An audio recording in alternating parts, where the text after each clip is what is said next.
everyone. So I'm back again. I did a live, Facebook Live earlier this week, just to really share my practice of deep diaphragmatic breathing as one of the ways that I help to ground myself and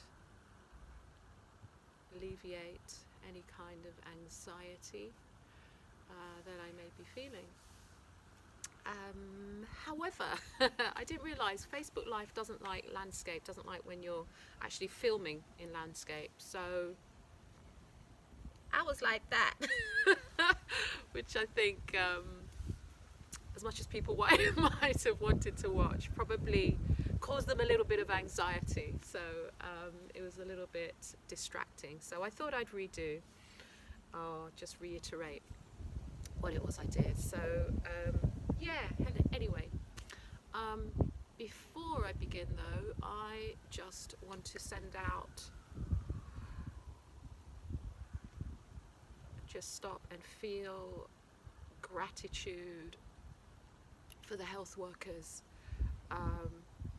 all around the world who are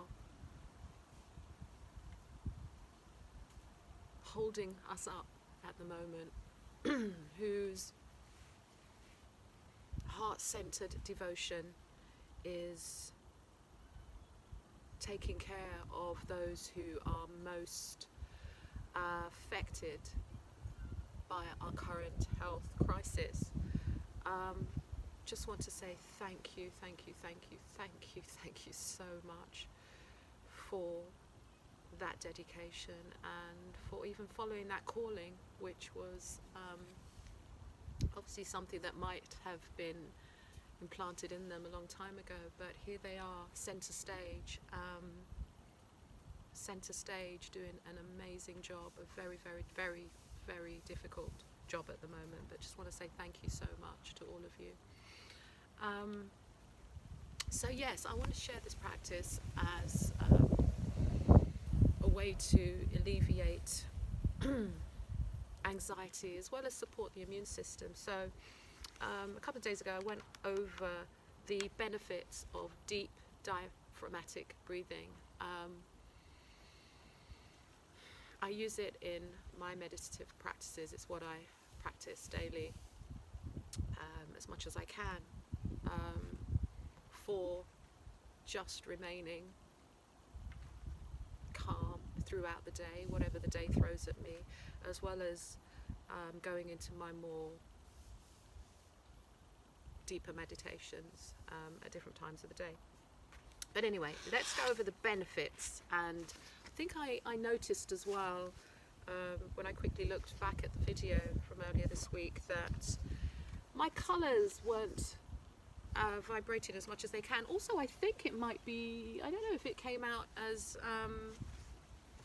the other way around, something to do with that. But anyway, I'm going to go over some of the benefits. It might be the other way around, but let's look through the benefits of deep diaphragmatic breathing. Right. So the one I want to really highlight at the moment is the fact that it alleviates anxiety. It really helps in that area. It helps with negative emotions and it lowers stress levels. That is a huge benefit at the moment, with a lot of people feeling extremely anxious about what's happening now and what the future holds. I want to dedicate this as well to my pumper, Hamlin Lindsay, my paternal grandfather, who had a saying which was to not put down worry. Not put down worry, he used to say. And the interpretation of that is that, as hard as it may seem, he knew there was no sense in worrying about things because it was wasted energy. Why waste energy worrying when we can actually shift our focus, shift our gaze, and shift our intention to actually supporting solutions and focusing on things that work. That made total sense to me, as well as, so thank you, Pumper. Pumper. I couldn't say grandpa, so I said Pumper when I was little girl, and as I was the eldest of the grandchildren, my cousins followed suit, so he forever became known as Pumper. Thank you, Pumper. The other saying for me was always, prevention is better than cure. A wise person said that, and for me, again, practicing prevention and wellness and health has always been what's worked for me. I'm not saying that I haven't had health crises. I think I've had just 2 or 3 health crises in my life. I've had chronic fatigue, or chronic fatigue back in the 90s, ME, which I cured myself from, bouts of depression that I've cured myself from or rebalanced.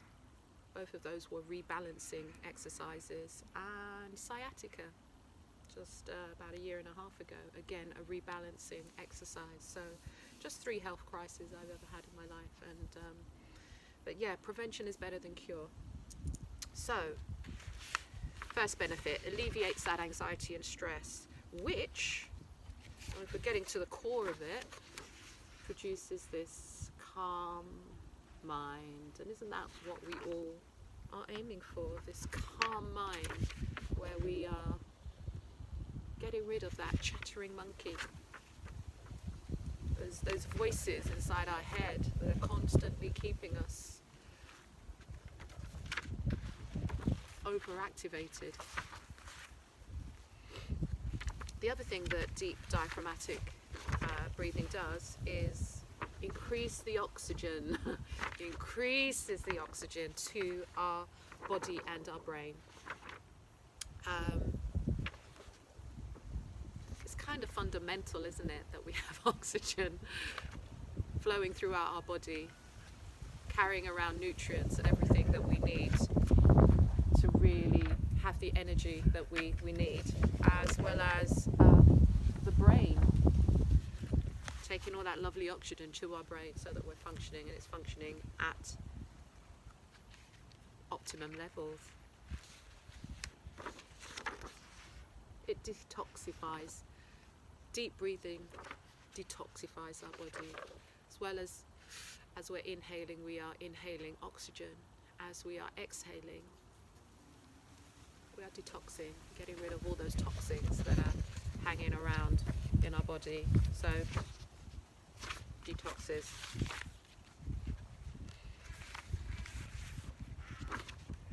Now the deep diaphragmatic breathing has this benefit also. It increases our cardiovascular capacity and strengthens our lungs. And as we know at the moment, this illness is affecting our lungs. That's ultimately where the most damage is happening, if our lungs are attacked. And so this exercise also increases the capacity of our lungs, strengthens it. And ultimately, what we're trying to do is strengthen our immune system. Strengthen our immune system. So I was 18, 19, 20 when I had a download. In the late 80s. It was around the time of the mad cow disease. Mad cow, who remembers that? And when I initially became a vegetarian, because what was happening in the food industry so disgusted me that I felt that, well, lack of trust, absolute lack of trust, and also I felt an alignment happen where I felt that the green stuff was actually more beneficial to me. So anyway, I had this download which said that immunology would be the focus of the future, and immunology was the foundation, one of the foundations of health and wellness. So in this download, it was very clear to me that eating to support the immune system was really fundamental. And so, yeah, eating as well as other therapeutic and supporting practices. So let's get to the deep breathing exercise. So breathing happens through the collaboration of 2 or 3 organs, number of organs, but mainly our diaphragm, which sits underneath our lungs. It's quite a big muscle, and it works collaboratively with the lungs, which sit, as you know, with this part of the body. So they work in collaboration with the lungs, and it's a pumping motion that's happening as we are intaking oxygen, and taking that breath in through our nose, down the windpipe, into the esophagus, and down into our lungs. So it's a pumping motion. And the thing is, when we intake that breath, what's happening is that the diaphragm opens up, increases, and that's pushing out our stomach. So that's what's happening when we first take in a breath.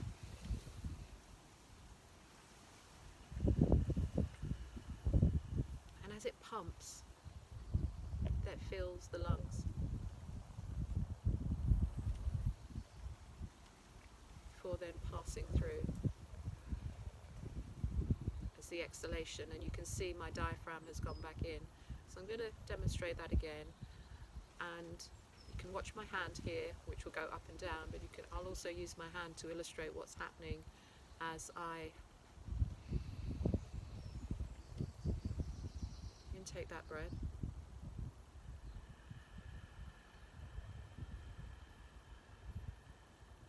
And exhale.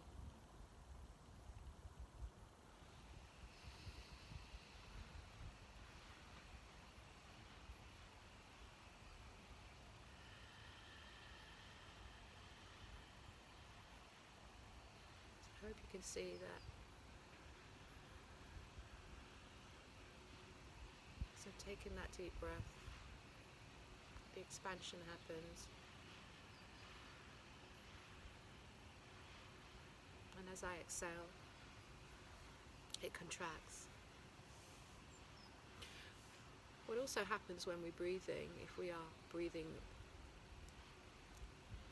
deeply, as opposed to shallow breaths, which are what we may take throughout the course of our days as we are going through our tasks, feeling that we are being challenged and things are maybe a little bit too much. We are shallow breathing, just taking in enough, which actually isn't enough.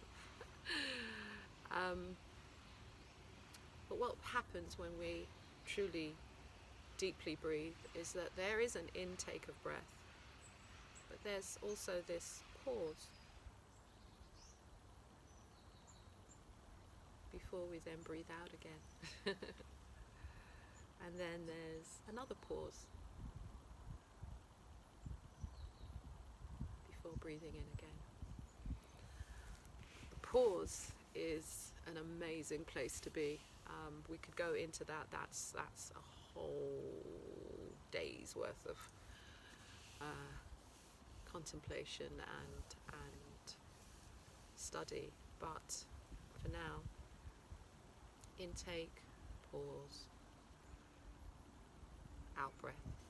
So if you are having a problem really connecting with the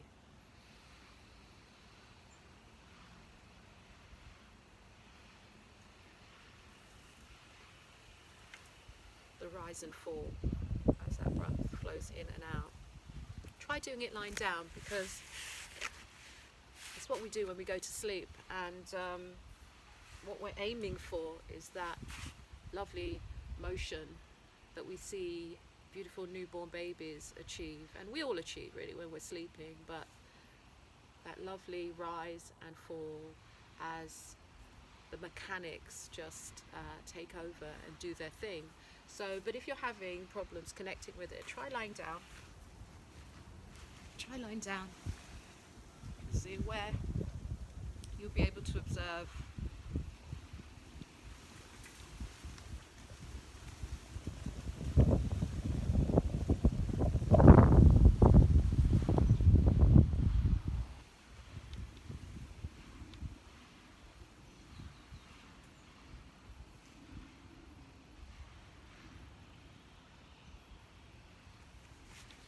more easily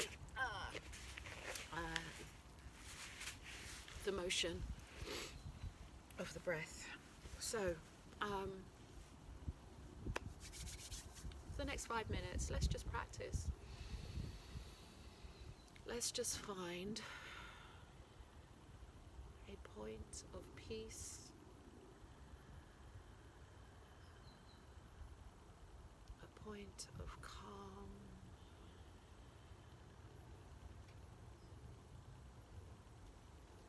a point of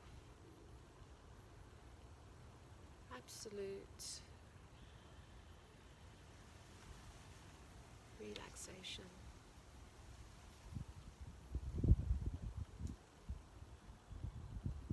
As we do nothing but breathe.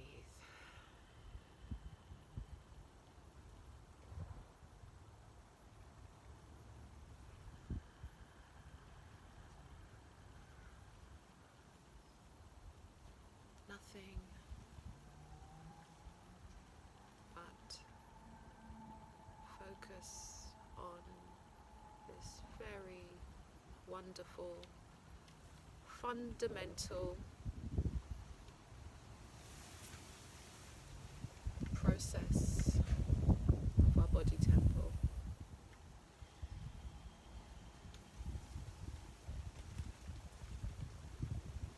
And as we breathe,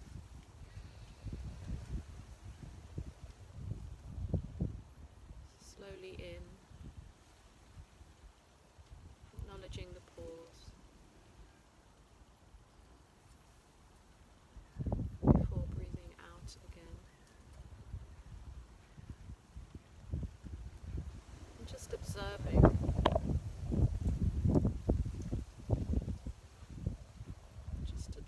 the motion, ebb and the flow.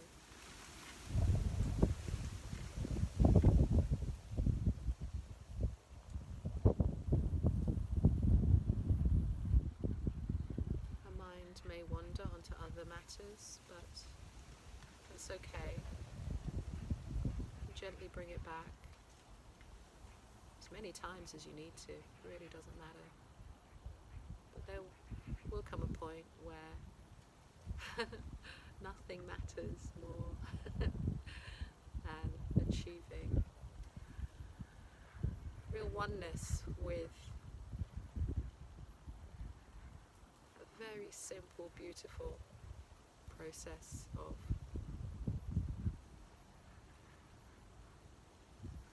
deeply breathing.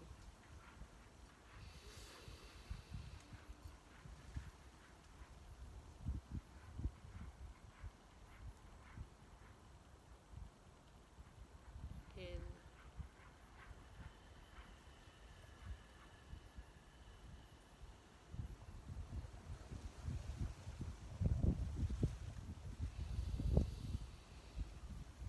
and out.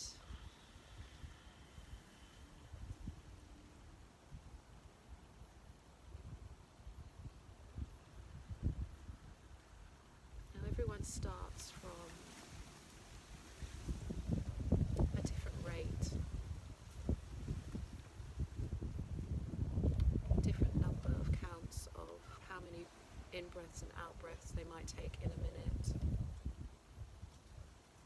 But you'll find with practice that slowing down just happens naturally. There's nothing forced.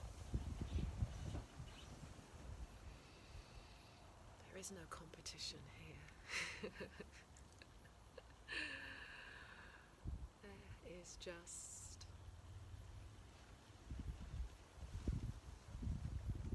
a beautiful alignment with self.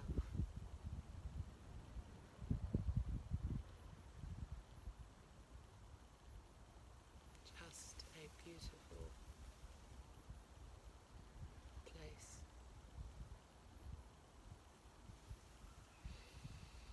Where you are with self.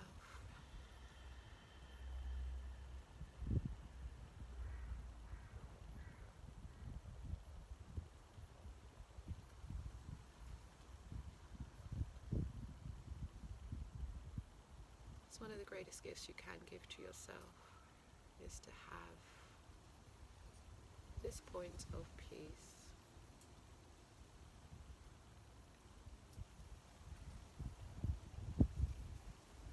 This point of absolute grace and serenity,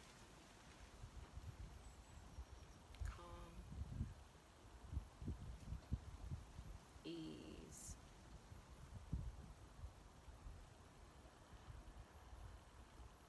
At the moment, what we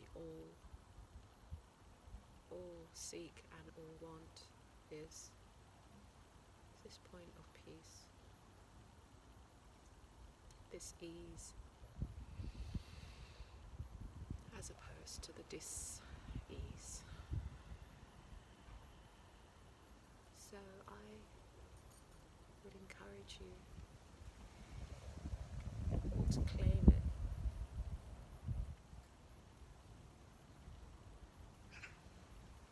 Take what is rightfully yours.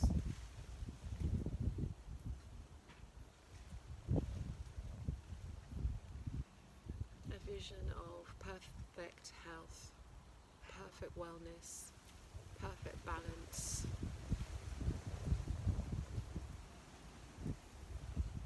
perfect peace, and perfect ease. We all have 24 hours in the day. Just pick a minute or few. Pick a minute or few to give yourself a great gift of ease.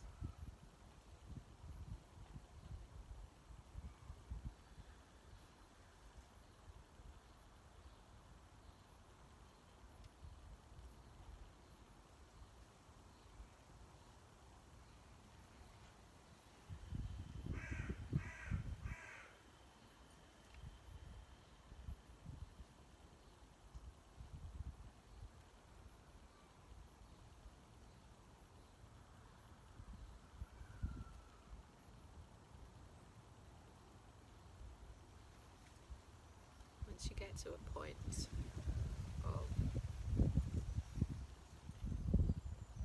really connecting with this practice and having it as a fundamental in your life, then there are various ways to enhance it. Various ways to enhance through various breathing exercises, through enhancing with visualization,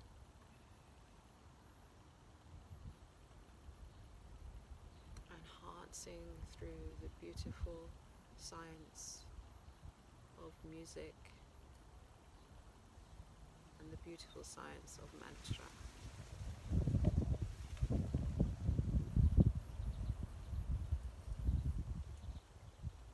Fundamental to all of those practices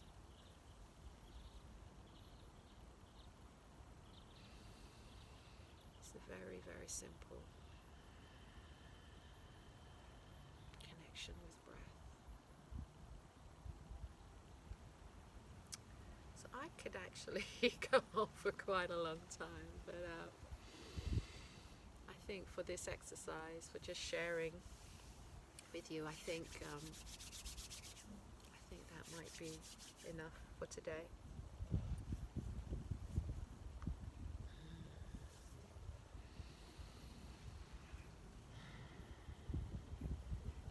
To everyone who may see this video,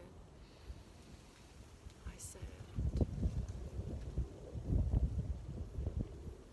a heartfelt thank you to you for being here, being in this space at this time.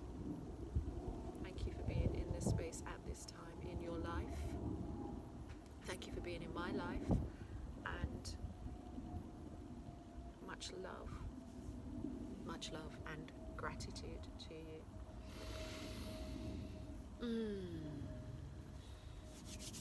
Try practicing. Minute at a time, 2 minutes at a time, 3, 4, 5, whatever feel comfortable to you. Little and often is good. Little and often is always good. No pressure.